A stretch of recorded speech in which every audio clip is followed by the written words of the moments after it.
Hey there knitters, welcome to episode 24 of Knit Talk with a Tech Editor. I'm Megan of the Unapologetic Knitter and I'm a tech editor. And today we are going to be looking at short rows, specifically converting wrap and turn short rows into German short rows or GSRs when you are doing shaping. Of course, there are lots of different ways we can use short rows, but the example that we're going to look at today is specifically to do with sweaters, as this is the most common case where I see questions about it. But before we get into today's episode, I wanted to talk about a few requests that I've had recently. Please know that I see all of your requests, and I do have a really long list of them to address. But I can only make videos so quickly, so I hope you're sticking with me in the hopes that your request will come up eventually. But there are a few that I want to address today just because they may not get videos, and here's why. The first request is bust darts. I have seen several people email asking questions about both vertical and horizontal bust darts. So as a tech editor, it is my job to know a lot of things about knitting, specifically the technical side of knitting. Bust darts is not something that I personally have a lot of experience with. I have used them in a garment once, maybe twice. It was 2 times. It was the same garment. I made it twice.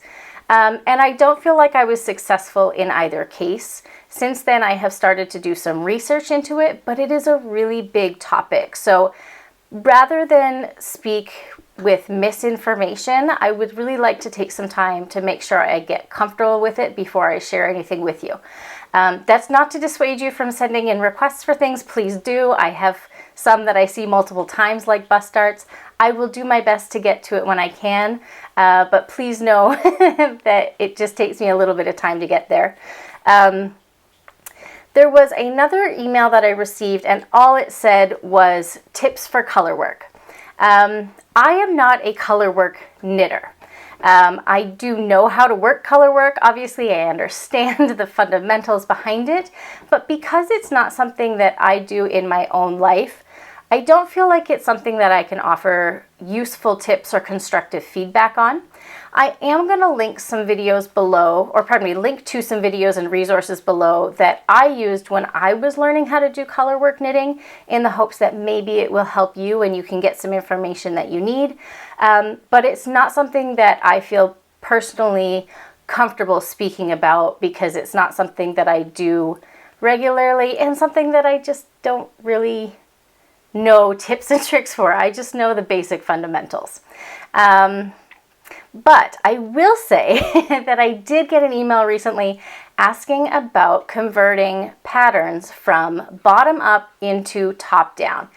And that got me really excited. So that will be coming sooner rather than later, because I think that's a really cool topic to talk about and look at what you can do and what you can't do. So to the person who sent that in, yes, I want to talk about that. So we're going to talk about that in a couple of weeks' time. So thank you very much. Okay, I think that was sort of all the housekeeping I wanted to talk about today. So let's get down to short rows. Okay, so with short rows, I am not going to necessarily be talking about the method of construction on short rows. I can certainly link to tutorials that will show you how to work the 2 methods that I'm going to discuss today. But more importantly, I wanted to look at how instructions for short rows are often presented in patterns and how to convert from one method, specifically the wrap and turn method, to another method, specifically the German short row method. I'm picking these 2 methods because they are, in my experience, the most common methods that we see. And there is definitely, again, in my experience, a preference for one. A lot of people really like the German short row method. I think it is the most approachable if you are getting new or if you are just getting into short row knitting. So a lot of people ask if they can substitute German short rows for the wrap and turn method. So that's what we're going to look at today, just how the 2 methods work and the spacing, and then how to convert from one to the other if you feel more comfortable with German short rows. So first and foremost, short rows are a way of creating shaping in certain sections of a garment. While short rows can be used to make all kinds of shapes, either in shawls or socks or sweaters or hats, they can be used in so many different ways.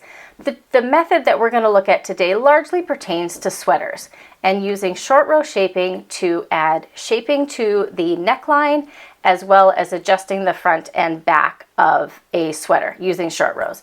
This again is just the most common question that I see, and that's why I'm going to be addressing it today. So we're going to quickly start out by taking a look at two examples of how we use short rows to shape the shoulders of a sweater. This is by no means an exhaustive resource of how short rows can be used to shape shoulders, but it's the two most common that we see. The first example is on a circular yoke style sweater. This can be worked bottom up or top down, but in most cases you would see it in a top down version. The blue dots at the bottom of the top down view on the left side of the page are the center front, and the green dots at the top of the same diagram are the center back of the sweater. Very often, short rows are worked immediately below the collar or immediately before the collar if you're working bottom up to create a little wedge of shaping at the back of the neck. This drops the front neckline relative to the back, as you can see demonstrated on the the diagram of the sweater on the right-hand side, and creates a little slope to the shoulders so that it fits our bodies a little bit more anatomically because we naturally have a slope to our shoulders. The more short rows you work, the more drop you get at the front, up to a point. In an upcoming video, I'm going to be discussing the limitations of this. But of course, conversely, fewer short rows means less of a difference between the front and the back. If we had no short rows worked, the distance between the two blue dots would be the same as the distance between the green dots in the top-down view. However, because we've worked, just by counting the arrows, 6 short rows, the back of the sweater between the green dots is 6 rows taller than the front. In this second example, the garment is split and then seamed at the shoulders. So unlike a circular yoke style sweater, the sections of short rows have to be worked separately rather than all at once. So you'll work the short rows at the left front, the short rows at the right front, and then the short rows across the back, which may also be separated depending on what your instructions say. In this case, if it's a crew neck sweater like you see here on our screen, you'll have decreases that are worked at the neckline edge and short rows worked at the armhole edge, which create a slope that works its way to the shoulder so that it's taller at the high point shoulder than at the armhole edge. So now let's take a look at how you might see instructions provided for the wrap and turn method, and I will do this again in a couple of minutes for the German short row method, just so you can see what the differences the instructions look like and what the result is. So to use the most basic shape, a flattened view of what short rows do, creating a wedge, let's look at how wrap and turn short row instructions work and how the spacing of the short rows is impacted. So obviously this is a very exaggerated shape of the wedge, but it shows you a good comparison between the stitches and the spacing. So to use this example, for short row 1, we might see an instruction that says something like knit to the last 5 stitches, wrap and turn. So we will knit all the way across the right side of our work until we have 5 stitches left on our left hand needle. Then we will work the wrap and turn. This is done around the 5th stitch in from the edge, which is demonstrated by this blue circle that you can see. What that means then is you have 4 stitches that remain unworked to the end of the row, and the 5th stitch in from the edge is our wrapped stitch. So once we've turned our work to the wrong side, we would be starting short row 2, and you might see an instruction that looks something like purl to last 5 stitches, wrap and turn. And this looks exactly like the right side instruction, except we're now on the wrong side of the work, so we're purling instead of knitting. Just like on the right side row, we're going to purl until we have 5 stitches left on our left hand needle, and then we're going to perform the wrap and turn. So the wrap and turn is the 5th stitch in from the edge, and again we have 4 stitches that remain unworked. Now when we get to the subsequent short rows, which may be a repeat or may have slightly different spacing, but in this case we're going to use the same number just to keep it simple, the instructions for short row 3 would say something like knit to 5 stitches before the previous wrap and turn. So you would knit until you have 6 stitches left that were from the previous row. Not all the way to the end of the row, but to the previous wrap and turn. So if you were to count your stitches from the left to right, the first stitch on the left would be your wrapped stitch from the previous row, and then you would have 5 stitches left until your needle, or to your right hand needle. Then you will perform the wrap and turn. So you're now going to have, if you were to count all the way from the edge of the row, 4 unworked stitches and the wrap and turn from short row 1, then 4 more unworked stitches and the wrap and turn from short row 3. So you're moving, although your instructions say to purl to 5 stitches before, because you're working the wrap and turn on the next stitch, you're decreasing it by 1. Just to finish the example, your short row 4 again will be performed on the wrong side of the work, and it's going to look just like short row 3, except you're purling instead of knitting. So you can see how each row gets consecutively shorter. And the long and the short of wrap and turn short rows, to put a pun on it, the spacing between your short rows will be 1 less than the instructions call out as your stopping point, because your wrap and turn is worked after you stop but before you turn the work.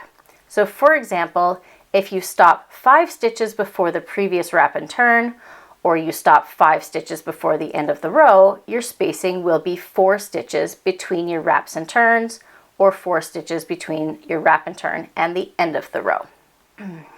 Now let's take a look at the German short row style of short rows. The instructions are going to look very similar, but the order in which we work the short row method, in this case what they call the double stitch, where you lift a leg up over your needle and pull it up so it looks like an upside down V, is done in a different order than the wrap and turn. So let's get the example back up on the screen, and we're going to walk through this step by step just like we did for the wrap and turn.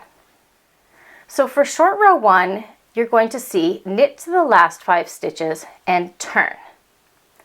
You're going to notice that you're not actually performing the short row method or the double stitch method on short row 1.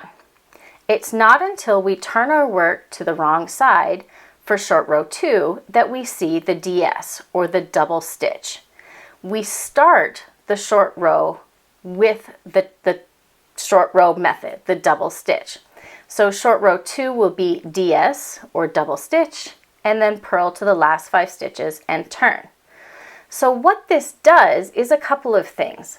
We're stopping 5 stitches before the end of the row, but we're not performing like the wrap and turn, we're not performing the double stitch on the next stitch. So when we say knit or purl to the last 5 stitches, 5 stitches actually remain unworked. The double stitch, or the DS, is performed on the stitch that you turn. So in this case, it will be the 6th stitch in from the edge of the work. When we turn our work to the right side again after completing short row 2, we're going to start short row 3 again with the DS. So now that stitch is the 6th stitch in, and we will start by working the DS, and then we're going to knit to 5 stitches before the previous DS. So we continue to work short rows using this method, but the stitch number between them is the same, unlike wrap and turns where it was 1 stitch less. This is largely a function of the stitches being created using the short row method, in this case the DS, after the turn as opposed to before the turn. So you're working it on a stitch that you had already worked on the previous row. I hope that makes sense as we scroll through the remainder of these examples. So the long and short of German short rows is the spacing that you see in your instructions. For example, knit to the last 5 stitches or knit to 5 stitches before the previous DS is exactly the number of stitches that you will have between your short row stitches or the end of the row, unlike wrap and turn where it was 1 stitch less. I hope that all made sense. I think the visuals are probably a lot more helpful than my actual wording, but if you have questions about what we just went through, please let me know. I should also say, please feel free to liberally use your screenshots. These schematics that I've been having up on the screen are meant to be helpful to you. So if you need to go back and screenshot all of that so you can save it and remember what's happening, please do. The next bit here is the real meat and potatoes of today's episode. I want to look at how to convert your short rows from the wrap and turn method to the German short rows. So here comes some more slides for you. Get that screenshot ready as we walk through it. So converting between the two methods is fairly straightforward, but there are a couple of things that you really need to watch for to make sure it is successful. First, we want to look at the spacing between the instructions in the wrap and turn method. So if we look at the left-hand side of the screen here, I've circled all of the spacing in the wrap and turn example. We're going to knit to the last 5 stitches or to 5 stitches before the previous wrap and turn, which means when we convert it to the German short row method, we have to subtract 1, because with wrap and turn, if you remember, you knit to the last 5 stitches and then work the wrap and turn, so you have a 4-stitch gap, as opposed to with the German short row method where you knit to 4 stitches and then you turn your work, so those 4 stitches remain. The next thing we need to do is less a conversion, but more just an understanding of how the methods work. In the wrap and turn method, the wrap and turn method, for lack of a better term, is done at the end of every row that you work. So if you look at short rows 1 through 4 on the wrap and turn example on the left-hand side of the screen, you can see that each row ends with wrap and turn. The difference on the German short row side is that you start the next row with the DS as opposed to ending a row with DS. So when we look at short row 1 on the German short row side, the right side of the screen, we have no instruction on actually creating a turning point. We just turn the work and actually then create the short row method, in this case the DS, at the start of the next row. And that brings us to our final point. And again, this is more just a visual or having an understanding of how the methods work when it comes to resolving or processing your short rows. So on the left-hand side in the wrap and turn example, short rows 1 through 4 all end with the wrap and turn, which means that once we get to short row 5, which will be the first row where we resolve our short rows, we're not creating any more wrap and turns. We're simply resolving the wrapped stitches as we come to them. The same on short row 6. You're going to start at the end of the row, purl all the way to the other end, so we're back to using the full row, and we'll resolve the wrapped stitches as we come to them. However, on the German short row example on the right-hand side, because we don't create a DS on short row 1, it means we create a DS on short rows 2, 3, 4, and then we start short row 5 with that final DS. But short row 5 is also the processing row or the resolution row where we start to encounter the DSs from the previous row and process them. Short row 6 is going to be very similar in the short row or in the German short row example as it is on the wrap and turn example. It is just a resolution row. No more DSs are created. Okay, folks, that is where we're going to leave it for today. I hope you enjoyed this rundown of converting wrap and turn short rows into German short rows. I suppose one note to consider would be If you're going the other way and a pattern calls for German short rows and you would rather work wrap and turns, you would work the conversion the opposite way. You would have to increase the number of stitches by 1 rather than decrease. But otherwise, that's the crux of it. If you are looking for more information on short rows themselves, the construction of them, I highly recommend this book. This is Knitting Short Rows, Techniques for Great Shapes and Angles by Jennifer Dassow. I am going to put a link to this on Amazon in the description below the video. It's an absolutely incredibly valuable book to help you understand all of the different methods of short rows that are available to you, not just the 2 we talked about in today's episode. And she also has some really wonderful projects to help you practice the short rows. I know there's at least 1, if not 2 hats, a beautiful cowl, and then of course some sweaters if you want to start practicing right away on a big project. So next week, as I talked about earlier, we are going to do a bit more of a dive into short rows, specifically how to use short rows to shape your necklines. We're going to talk about the limitations on that, what you can do to adapt a neckline if you want a different shape, and again, what those limitations are, because there are things that there are, how do I want to say this? There are sort of rules or common knowledge, not rules. There's common knowledge out there that if you add more short rows, you get a deeper neckline. But that's only true up to a certain sense or with a certain style of garment. So we're going to walk through that so you can have a better understanding of what you can and can't do with short nose. We're going to look at what you can and cannot do with short rows at your collar. All right, so by now you guys know what's coming. I'm going to say that if you enjoyed today's episode, I would love for you to like the video, hit that subscribe channel, and I've got one more ask for you. If you like these videos and think you're learning something from me, tell a friend about it. I would love for you to help me spread the word about what we're doing here. I love the community that we're building here. I know that there are some of you are here every week, and I love that you're commenting and watching and asking for new videos. So thank you very much. Go tell a friend. I want to help more people. Thank you so much for being here with me this week. I really look forward to seeing you next week when we talk about our short rows and collars. Have a wonderful rest of your week and happy knitting.